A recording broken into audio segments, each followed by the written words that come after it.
Sous Bopal, nouveau ministre là, Robert Labrousse, remercier président Michel Martelly et premier ministre Evans Paul qui nommé dans poste ça. Il prend engagement pour remplir mission comme ça doit. Monsieur Robert Labrousse.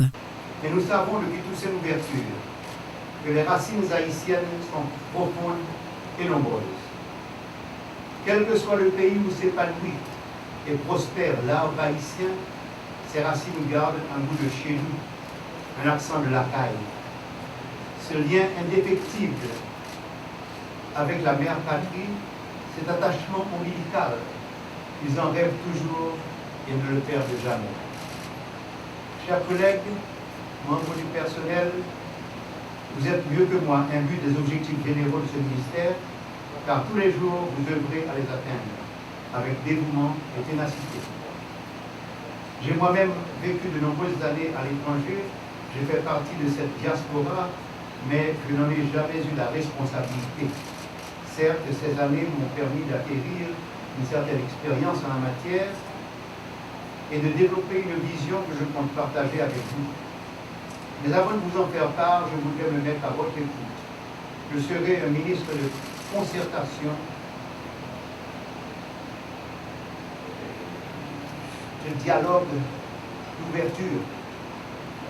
Nous savons que la mission du MAV est de permettre aux Haïtiens vivant à l'étranger de maintenir le lien de filiation avec la mère patrie.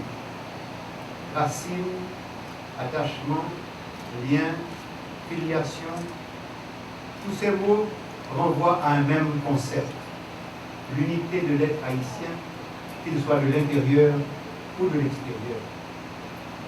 Ma nomination à ce poste se fait dans un esprit de continuité manifeste du président de la République, en accord avec son Premier ministre et au même titre que toutes les obligations majeures auxquelles ils doivent faire face, ils entendent que le sort de la diaspora haïtienne soit une préoccupation quotidienne à l'interne.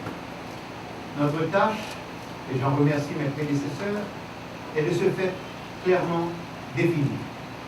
Elle passe par un ensemble d'objectifs généraux qui sont dotés d'une carte d'identité nationale chez les Haïtiens vivant à l'étranger qui le souhaitent, accorder aux Haïtiens vivant à l'étranger le droit de vote lors des élections en Haïti, on va y travailler, il faut commencer aujourd'hui, permettre aux Haïtiens vivant à l'étranger d'élire leurs représentants au Sénat et à la Chambre des députés. Ce processus est en cours. Ces objectifs ont été définis lors des maintes séances de travail tenues avec les diverses communautés de la diaspora haïtienne. Il nous faut aujourd'hui leur donner vie.